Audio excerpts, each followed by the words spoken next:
एक बड़ा दिलखराश वाक़या पेश आया था, उसके हवाले से बात कर लेते हैं। 7 दिसंबर 2016 चित्राल से इस्लामाबाद प्रवास करने वाला PIA का ATR तैयारा था। हवेलियाँ के करीब गिरकर वो तैयारा तबाह हो गया था और इस हादसे में मारूफ नात खां जुनैद जमशेद साहब थे, उन समेत 47 अफराद जाँ बहक हुए थे। और कल सिंध हाई कोर्ट ने ATR तैयारों के हादसात की जो रिपोर्ट है वो मंजर आम पर लाने से मुतालिक दरख्वास्त की समाअत की। Director civil aviation, DG PIA engineering और दीगर हुक्काम अदालत में पेश हुए। दौरान समाअत जस्टिस मोहम्मद अली मजहर ने यह सवाल किया कि इतना बड़ा हादसा हुआ तो इसका जिम्मेदार कौन है, जिस पर जो डायरेक्टर टेक्निकल PIA थे उन्होंने ये बताया कि ये एक टेक्निकल मसला था और हमने इस हादसे से बहुत सबक सीखा है। जबकि इस मौके पर हादसे में जो शहीद कैप्टन थी उनकी वालिदा अदालत में मौजूद थी और वो रो पड़ी। उन्होंने कहा कि मेरे बेटे को ज़बरदस्ती फ़्लाइट पर भेजा गया है। इस तमाम मामले पर हम बात करेंगे। तर्जुमान PIA अब्दुल्ला हफीज़ साहब हमारे साथ मौजूद हैं। अस्सलाम वालेकुम अब्दुल्ला साहब, बहुत शुक्रिया प्रोग्राम में वक्त देने के लिए। बहुत शुक्रिया सर। ये बताइए कि ये जो कल सिंध के हाई कोर्ट में सारी बातचीत हुई और इसकी जो रिपोर्ट भी सामने आई थी, आप इस पर क्या कहेंगे कि जो ये हादसा था इसका जिम्मेदार कौन था? आप बहुत शुक्रिया। देखें, ये एग्जैक्टली वही क्वेश्चन है जो कि कल कमरा अदालत के अंदर भी पूछा गया था कि अब एक रिपोर्ट आ गई है और रिपोर्ट के अंदर कुछ मसाइल की निशानदही हुई है, तो अब इसके ऊपर किसी को रिस्पॉन्सिबिलिटी किसी पे फिक्स की जाए। यहाँ पे जिस तरह आपने राइटफुली सो अभी आपने अपने इंट्रोडक्शन के अंदर भी ये बात बोली थी कि जो PIA के चीफ टेक्निकल ऑफिसर थे उन्होंने क्लियरली ये बताया कि देखें, ये मसला टेक्निकल नौयत का, तकनीकी नौयत का मसला है। इस तरह आप कंसिडर इसको कर सकते हैं क्योंकि इस तरह का कोई इवेंट आज से पहले कमर्शियल एविएशन में नहीं हुआ कि पे दर पे जो सिस्टम्स हैं वो फेल करना शुरू करें और एक सिस्टम के बाद दूसरा सिस्टम और दूसरे के बाद तीसरा सिस्टम फेल कर जाए। अच्छा, अब ये एक इस तरह की चीज है जो कि चूंकि पहले रिपोर्ट नहीं हुई तो इस मुतालिक ना कोई प्रोसीजर डेवलप हुआ था, ना इसके ऊपर कोई सिमुलेशन की गई थी कि अगर इस तरह का कोई इवेंट हो जाए तो उसको किस तरीके से कंट्रोल किया जाए या उसके ऊपर किस तरीके से काबू पाया जा सके।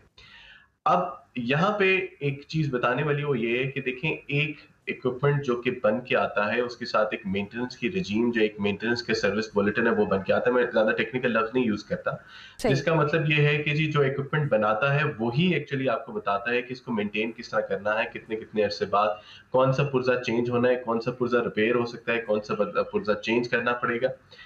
इस पूरी चीज के अंदर अगर ये लिखा हुआ हो सर्विस बुलेटिन के अंदर या उसकी मेंटेनेंस के जो प्रोसीजर्स हैं उसके अंदर और वो चीज ना फुलफिल की जाए, तब तो आप किसी इंडिविजुअल या किसी महकमे के ऊपर रिस्पॉन्सिबिलिटी फिक्स कर सकते हैं। यहाँ पे एक बिल्कुल ही नए तर्ज का एक वाकया, एक नए तर्ज का चैलेंज दरपेश हुआ जो कि इससे पहले नहीं हुआ था। इस नए तर्ज में से क्या मुराद है आपकी?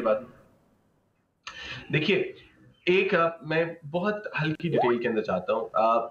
जहाज के अंदर एक इंजन फेल हो जाए, उसका टर्बाइन ब्लेड टूट जाए और टर्बाइन ब्लेड की वजह से उसका एक इंजन फेल हो जाए। अगर जहाज का एक इंजन फेल हो जाए तो नॉर्मली कमर्शियल एविएशन के अंदर, कमर्शियल जहाजों के अंदर 2 इंजन वाले मिनिमम जहाज इसीलिए रखे जाते हैं कि वो दूसरे इंजन के ऊपर वो आराम से फ्लाई कर सकते हैं।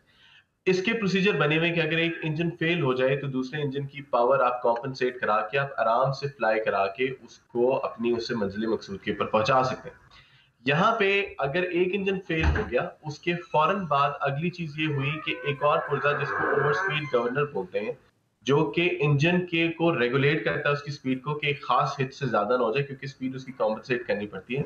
वो ओवर स्पीड गवर्नर भी उसकी भी पिन टूट गई उसके साथ ही।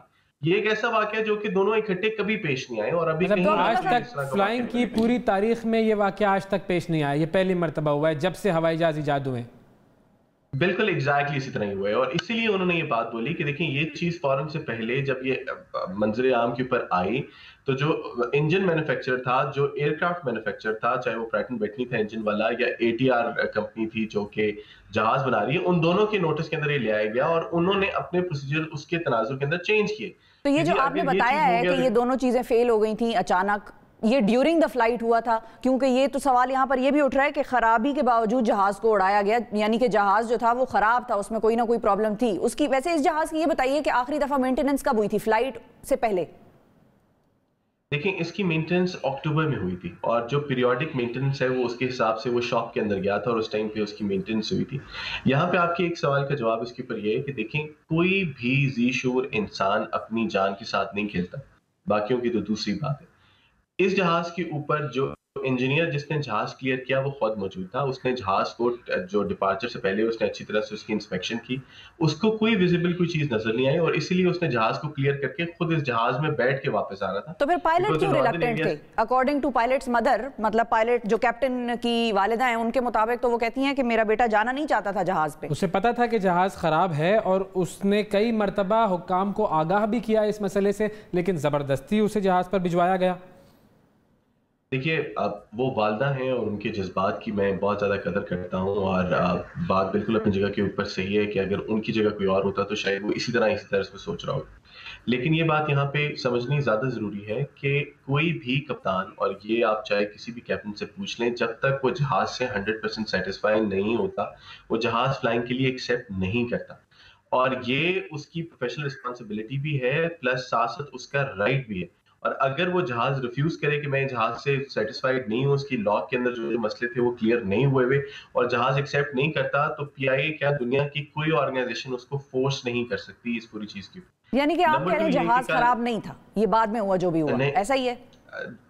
जो रिपोर्ट के मुताबिक, देखें अब जो आपको रिपोर्ट के ऊपर चलना है, बिकॉज अब उसकी हतमी रिपोर्ट आ गई है। रिपोर्ट के मुताबिक उसका जो टर्बाइन ब्लेड था वो ड्यूरिंग फ्लाइट टूटा। टर्बाइन ब्लेड जो है वो चेंज क्यों नहीं किया गया था? इस पर ये भी एतराज है ना कि टर्बाइन ब्लेड की चेंजिंग ड्यू थी लेकिन वो चेंज नहीं किया गया था। देखें, अब ये एक और उसके ऊपर एक तकनीकी नुक्ता है इसके ऊपर। एक टर्बाइन ब्लेड है जिसका एक सर्विस बुलेटिन ये कहता है कि जब 10,000 घंटे ये चल जाएगा और उसके बाद जब भी नेक्स्ट शॉप विजिट में आएगा, अब ये सुनिए बड़ी इसके ऊपर क्लियर बात जिसको मैं यहाँ पे बताना चाहता हूँ। उसका सर्विस बुलेटिन ये कहता है कि अगर 10,000 घंटे टर्बाइन ब्लेड चल जाएगा और उसके बाद वो शॉप विजिट के ऊपर आएगा और शॉप विजिट में इंजन का वो वाला हिस्सा खुलेगा तो आप टर्बाइन ब्लेड चेंज करेंगे। ठीक है, जिसका मतलब ये था कि इसके ऊपर क्रिटिकलिटी इतनी ज्यादा नहीं थी, बिकॉज डिजाइनर्स उसके ये बात समझते थे कि अगर इनकेस अगर इसके साथ कुछ हो भी गया तो दूसरा इंजन उसको पावर उसमें इतनी है कि वो उसको कॉम्पनसेट कर देगा। यहाँ पे भी अगर ओवर स्पीड गवर्नर फेल ना होता तो दूसरा इंजन अगर फेल कर जाता, जहाज के साथ कोई मसला ना होता। इसलिए मैं आपको ये बात बता रहा हूँ ना कि देखिए, इसके अंदर पूरी मेंटेनेंस की रिजीम चेंज हुई और मेंटेनेंस की रिजीम बदली है। इस पूरे इवेंट के बाद से, इस रिपोर्ट के बाद से बहुत सारे प्रोसीजर सिर्फ पाकिस्तान में नहीं वर्ल्ड ओवर तब्दील होंगे और वो वर्ल्ड ओवर तब्दील होने के साथ साथ ओवरऑल फ्लाइंग जो है वो सेफ होगी इस पूरी चीज के बाद। बिल्कुल ठीक है जी, बहुत शुक्रिया अदा करेंगे। हमारे साथ तर्जुमान पीआईए अब्दुल्ला हफीज साहब मौजूद थे।